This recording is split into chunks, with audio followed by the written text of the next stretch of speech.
ക്വസ്റ്റിനിലേക്ക് പോകാൻ 2020 ചോദിച്ച ക്വസ്റ്റ്യൻ ആണ്. ഇത് 2 മാർക്കിന്റെ ക്വസ്റ്റ്യൻ ആണിത്. List any 2 points of difference between lithium and other alkali metals. Give reason. അപ്പൊ ഇത് നമ്മുടെ അനോമലസ് പ്രോപ്പർട്ടീസ് ഓഫ് ലിഥിയത്തിൽ പഠിക്കുന്നതാണ്. അപ്പൊ ലിഥിയം എന്ന് പറഞ്ഞാൽ ആൽക്കലി മെറ്റൽ ആണ്. അപ്പോ lithium group first group element ആണ് ലിഥിയം. അപ്പൊ ലിഥിയം ബാക്കിയുള്ള എലമെന്റ്സിന് നിന്നും കുറച്ച് ഡിഫറെന്റ് പ്രോപ്പർട്ടീസ് കാണിക്കുന്നു. അപ്പൊ അതിന്റെ കാരണം എന്താണെന്ന് ഞാൻ അതിനെപ്പറ്റി ഒരു വീഡിയോ ചെയ്തിട്ടുണ്ട്. അപ്പൊ നിങ്ങൾ അത് കാണണം. അപ്പൊ ഏത് ഗ്രൂപ്പ് എടുത്താലും ഫസ്റ്റ് എലമെന്റ് ബാക്കിയുള്ള എലമെന്റ്സിൽ നിന്നും ഡിഫറെന്റ് പ്രോപ്പർട്ടീസ് കാണിക്കും. നമ്മൾ സെക്കൻഡ് ഗ്രൂപ്പിലെ ബെർലിൻ എടുത്താൽ ഇതുപോലെ തന്നെ ബെർലിൻ മറ്റുള്ള എലമെന്റ്സിൽ നിന്നും ഡിഫറെന്റ് പ്രോപ്പർട്ടീസ് ആണ് കാണിക്കുന്നത്. ചോദിച്ചിരിക്കുന്നത് നമ്മളോട് ക്വസ്റ്റ്യൻ ചോദിച്ചിരിക്കുന്ന 2 ഡിഫറൻസ് എഴുതാനാണ് ചോദിച്ചിരിക്കുന്നത്. ലിഥിയവും മറ്റ് ആൽക്കലി മെറ്റൽസും തമ്മിലുള്ള 2 ഡിഫറൻസ് എഴുതാനാണ് ചോദിച്ചിരിക്കുന്നത്. അപ്പൊ first one, lithium is a hard metal while others are soft metal. Lithium hard ആണ് compared to other alkali metals. പിന്നെ lithium form nitride while others do not. അപ്പൊ ലിഥിയം നൈട്രൈഡ് ഫോം ചെയ്യും, പക്ഷെ മറ്റ് ആൽക്കലി മെറ്റൽസ് നൈട്രൈഡ് ഫോം ചെയ്യില്ല. അപ്പൊ 2 points ആണ് ഇവിടെ പറഞ്ഞിരിക്കുന്നത്. അപ്പൊ ഞാൻ തേർഡ് വൺ അങ്ങോട്ട് എഴുതിക്കാണ്. Lithium form monoxide.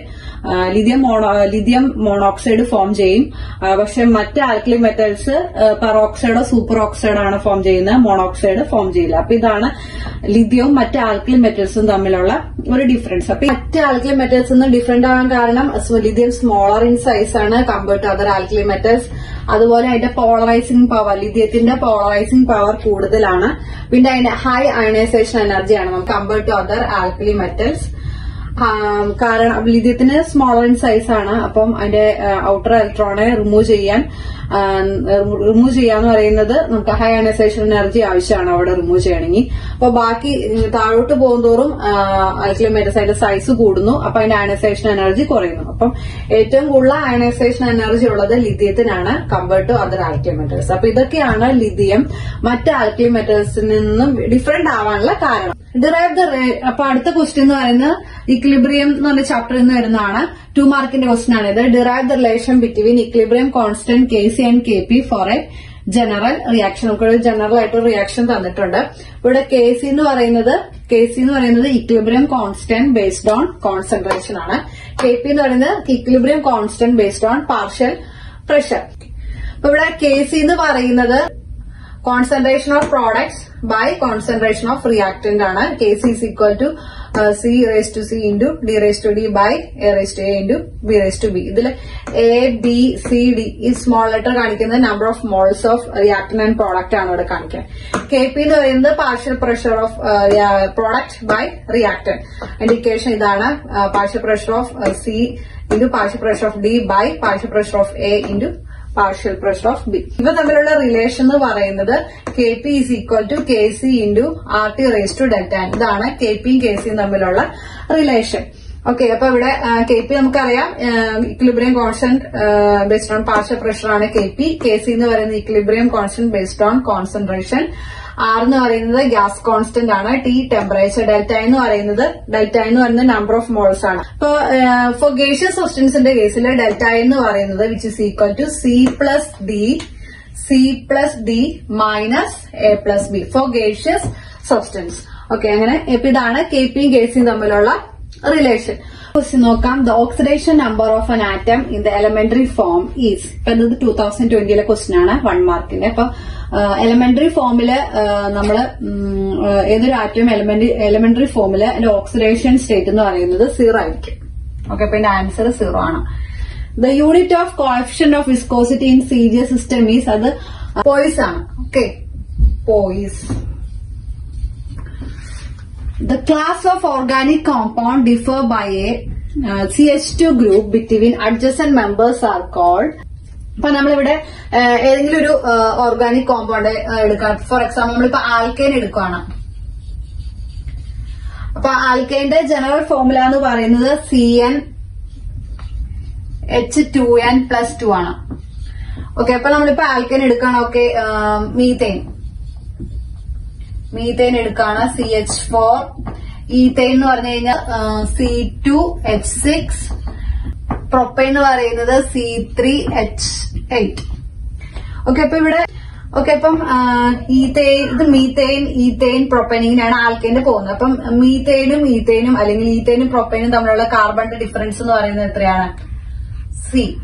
ഒരു കാർബണിന്റെ ഡിഫറൻസ് ആണ്. ഇവിടെ മീതെയിനിൽ ഒരു കാർബൺ ഉള്ളത്, ഈതെയിന് 2 കാർബൺ ഉണ്ട്. അപ്പൊ അത് തമ്മിലുള്ള ഡിഫറൻസ് എന്ന് പറയുന്നത് ഒരു കാർബണിന്റെ ഡിഫറൻസ് ആണ്. അതുപോലെ ഹൈഡ്രജനും മീതെയിന്റെ ഹൈഡ്രജനും ഈതെയിന്റെ ഹൈഡ്രജനും തമ്മിലുള്ള ഡിഫറൻസ് എന്ന് പറയുന്നത് 2 ഹൈഡ്രജന്റെ ഡിഫറൻസ് ഉണ്ട്. അതുപോലെ ഈതെയിനും പ്രൊപ്പൈനും തമ്മിലും 2 ഹൈഡ്രജന്റെ ഡിഫറൻസ് ഉണ്ട്.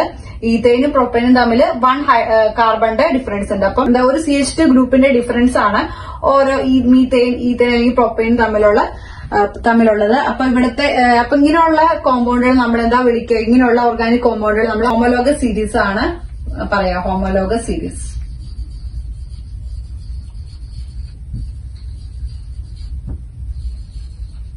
The combination of smoke and fog is known as smog. ഇതെല്ലാം 1 മാർക്കിന്റെ ക്വസ്റ്റ്യൻ ആണ്. The combination of smoke and fogനെ സ്മോഗ് എന്നാണ് പറയുന്നത്. അടുത്ത ക്വസ്റ്റ്യൻ തെർമോഡൈനാമിക്സ് എന്നാണ്. 2020 ക്വസ്റ്റ്യൻ ആണ്. 2 മാർക്കിന്റെ ആണ്. Define extensive and intensive properties, give example for it. Extensive property intensive property എന്താണെന്നാണ് ചോദിച്ചേക്കുന്നത്. അപ്പൊ എക്സ്റ്റെൻസീവ് പ്രോപ്പർട്ടി എന്ന് പറഞ്ഞാൽ property of a system that depends upon quantity of matter present. ഒരു മാറ്ററിന്റെ ക്വാണ്ടിറ്റിനെ ഡിപെൻഡ് ചെയ്യുന്ന പ്രോപ്പർട്ടി, അതിനെയാണ് നമ്മൾ എക്സ്റ്റെൻസീവ് പ്രോപ്പർട്ടി എന്ന് പറയുന്നത്. Mass, volume, enthalpy, entropy, heat capacities, അതൊക്കെ മാറ്ററിന്റെ ക്വാണ്ടിറ്റിനെ ഡിപെൻഡ് ചെയ്യുന്ന പ്രോപ്പർട്ടീസ് ആണ്. അപ്പൊ അതാണ് എക്സ്റ്റെൻസീവ് പ്രോപ്പർട്ടി. ഇന്റൻസീവ് പ്രോപ്പർട്ടി എന്ന് പറഞ്ഞു കഴിഞ്ഞാൽ ക്വാണ്ടിറ്റി ഓഫ് മാറ്ററിനെ ഡിപെൻഡ് ചെയ്യാത്തവ, independent of quantity of matter present. അപ്പൊ the property of a system which are independent of the quantity of matter present. മാറ്ററിന്റെ ക്വാണ്ടിറ്റിനെ ഡിപെൻഡ് ചെയ്യാത്ത പ്രോപ്പർട്ടിനെയാണ് നമ്മൾ ഇന്റൻസീവ് പ്രോപ്പർട്ടി എന്ന് പറയുന്നത്. Temperature, pressure, viscosity, surface tension ഇവയൊന്നും മാറ്ററിന്റെ ക്വാണ്ടിറ്റിനെ ഡിപെൻഡ് ചെയ്യുന്ന പ്രോപ്പർട്ടീസ് അല്ല. അപ്പൊ അതുപോലെ തന്നെ വേറൊന്നാണ് ഇവിടെ മാസും വോളിയം എക്സ്റ്റെൻസീവ് പ്രോപ്പർട്ടിയാണ്. മാസ് ബൈ വോളിയം എന്താണ്? മാസ് ബൈ വോളിയം എന്ന് പറഞ്ഞാൽ ഡെൻസിറ്റിയാണ്. പക്ഷെ ഈ ഡെൻസിറ്റി ഇന്റൻസീവ് പ്രോപ്പർട്ടിയാണ്. ഇത് പ്രാവശ്യം ചോദിച്ചതാണ്. അപ്പൊ മാസും വോളിയം എക്സ്റ്റെൻസീവ് പ്രോപ്പർട്ടിയാണ്, അതായത് മാറ്ററിന്റെ ക്വാണ്ടിറ്റിനെ ഡിപെൻഡ് ചെയ്യുന്നു.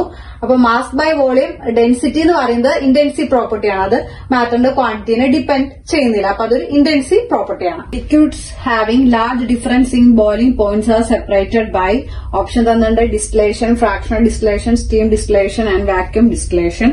അപ്പൊ ഇത് 2020 ക്വസ്റ്റ്യൻ ആണ്, 1 മാർക്കിന്റെ. അപ്പൊ ഇതിന്റെ ആൻസർ എന്ന് പറയുന്നത് സിമ്പിൾ ഡിസ്റ്റിലേഷൻ. നമുക്കിവിടെ ഡിസ്റ്റിലേഷൻ ആണ് തന്നേക്കുന്നത്. അപ്പൊ ഇതാണ് എന്റെ ആൻസർ. അടുത്തതും 2020 ക്വസ്റ്റ്യൻ ആണ്. അത് 2 പാർട്ടുള്ള ക്വസ്റ്റ്യൻ ആണ്. What are saline hydrates? ഓരോ മാർക്ക് വെച്ചിട്ടാണ്. What are saline hydrates? Then why hard water is unsuitable for laundry purpose.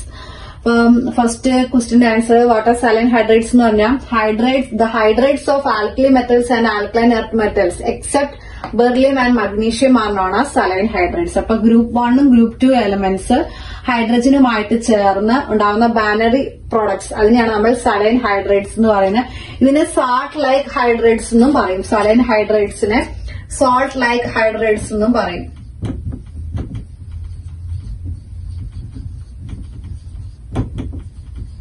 ഇത് 1 മാർക്കിന്റെ ക്വസ്റ്റ്യൻ ആണ്. അപ്പൊ ഇതാണ് ഇതിന്റെ ആൻസർ.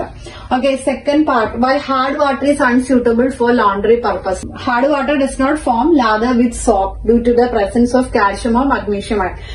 ഹാർഡ് വാട്ടറിൽ കാൽഷ്യത്തിന്റെ മഗ്നീഷ്യത്തിന്റെ അയോൺസിന്റെ പ്രസൻസ് കാരണം അത് സോപ്പുമായി ചേർന്ന് ലാദർ ഫോം ചെയ്യില്ല, പതയില്ല, സോപ്പ് പതയില്ല. അതാണ് ഹാർഡ് വാട്ടർ നമ്മൾ ലോണ്ടറി പർപ്പസിന് സ്യൂട്ടബിൾ അല്ലാത്തത്. അപ്പൊ അടുത്ത ഒരു ക്വസ്റ്റ്യൻ നോക്കാം. ഇത് നെയിം റിയാക്ഷൻ ആണ് ഇവിടെ ചോദിച്ചേക്കുന്നത്. Briefly describe the following with suitable chemical equation. Wurtz reaction, Kharasch effect. അപ്പം എല്ലാ തവണയും ഇതുപോലെ നെയിം റിയാക്ഷൻസ് ചോദിക്കാറുണ്ട്. അപ്പൊ ഇവിടെ ചോദിച്ചേക്കുന്നത് വുഡ്സ് റിയാക്ഷൻ ആണ്.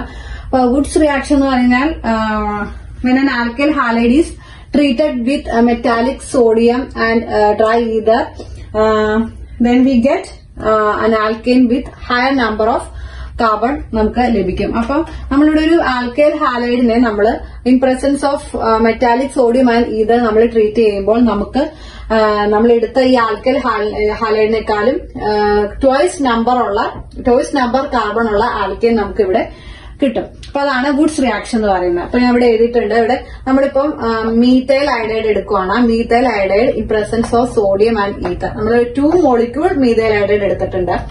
അപ്പൊ in presence of sodium and ether നമ്മൾ ചെയ്യുമ്പോൾ നമുക്ക് ഇവിടെ എന്താ കിട്ടുക? ഇവിടെ നമുക്ക് ഈത്തേൻ കിട്ടും. ഓക്കെ, ഈത്തേൻ കിട്ടും നമുക്കിവിടെ. അവിടെ 2 കാർബൺ ആറ്റം ഉണ്ട്. അപ്പൊ നമ്മളിവിടെ 1 കാർബൺ ഉള്ള ആറ്റമുള്ള മീഥൈൽ അയഡൈഡ് ആണ് നമ്മളിവിടെ എടുത്തത്. അപ്പൊ നമുക്കിവിടെ കിട്ടിയത് ഈത്തേൻ ആണ്. 2 കാർബൺ ആറ്റം ഉണ്ട്. അപ്പൊ അതാണ് വുഡ്സ് റിയാക്ഷൻ എന്ന് പറയുന്നത്. അപ്പൊ ഇവിടെ നമ്മൾ സെയിം മോളിക്യൂൾ മീഥൈൽ അയഡൈഡ് ആണ് നമ്മളിവിടെ എടുത്തത് അല്ലെ. പക്ഷെ നമ്മളിങ്ങിപ്പം 2 ഡിഫറെന്റ് ടൈപ്പ് എടുക്കുകയാണ്. അപ്പൊ ഇവിടെ മീഥൈൽ അയഡൈഡും ഈഥൈൽ അയഡൈഡും നമ്മൾ എടുക്കുകയാണ്. അപ്പം മീഥൈൽ അയഡൈഡും നമ്മൾ in presence of sodium and ether നമ്മൾ ചെയ്യുമ്പോൾ നമുക്ക് മിക്സർ ഓഫ് പ്രോഡക്ട്സ് കിട്ടും. അതായത് 2-3 പ്രോഡക്ട്സ് നമുക്ക് കിട്ടും. CH3 CH2. ഇവിടെ നമുക്കിത് പ്രൊപ്പൈൻ ആണ് കിട്ടുന്നത്. ഇത് ഈഥൈൻ ആണ്. ഈഥൈൻ. നമുക്കിവിടെ പ്രൊപ്പൈൻ കിട്ടും, ഈഥൈൻ കിട്ടും, ദെൻ ബ്യൂട്ടൈൻ നമുക്ക് കിട്ടും. പക്ഷെ നമുക്ക് ഇതിനെ സെപ്പറേറ്റ് ചെയ്തെടുക്കാൻ സാധിക്കില്ല. ഓക്കെ, അപ്പൊ ഇതാണ് വുഡ്സ് റിയാക്ഷൻ. അടുത്ത് കറാഷ് ഇഫക്റ്റ് നോക്കാം. കറാഷ് ഇഫക്റ്റിനെ നമ്മൾ ആന്റി മാർക്കോണിക്കോഫ് റൂൾ അല്ലെങ്കിൽ പെറോക്സൈഡ് ഇഫക്റ്റ് എന്ന് നമ്മൾ പറയും.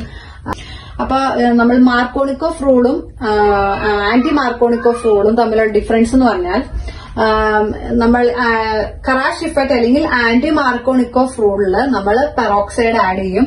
അതുപോലെ നമുക്ക് ഒരു സിംഗിൾ പ്രോഡക്റ്റ്, ഒരു 1 പ്രോഡക്റ്റ് ആണ് നമുക്കിവിടെ കിട്ടുന്നത്. 100% 1 പ്രോഡക്റ്റ് ആണ് കിട്ടുന്നത്. എന്നാൽ നമുക്ക് മാർക്കോണിക്കോഫ് റൂളില് അവിടെ പെറോക്സൈഡ് ആഡ് ചെയ്യുന്നില്ല. അപ്പൊ നമുക്ക് അവിടെ ഒരു മേജർ ആൻഡ് മൈനർ പ്രോഡക്റ്റ് കിട്ടും മാർക്കോണിക്കോഫ് റൂളില്. അപ്പൊ അതാണ് ആന്റി മാർക്കോണിക്കോഫ് റൂളും മാർക്കോണിക്കോഫ് റൂളും തമ്മിലുള്ള വ്യത്യാസം. അപ്പൊ അൺസിമെട്രിക്കൽ ആൽക്കെയിൻ എടുത്തു. അപ്പൊ നമ്മൾ HBr in presence of peroxide നമുക്ക് ആഡ് ചെയ്യുമ്പോൾ ഇവിടെ ഈ ഡബിൾ ബോണ്ട് ബ്രേക്ക് ചെയ്ത് ഒരു H ഇങ്ങോട്ട് വരുന്നു, Br ഇങ്ങോട്ട് വരുന്നു. അപ്പൊ നമുക്കിവിടെ കിട്ടും 1 ബ്രോമോ പ്രൊപ്പൈൻ. അപ്പൊ ഇതാണ് കറാഷ് ഇഫക്റ്റ് എന്ന് പറയുന്നത്.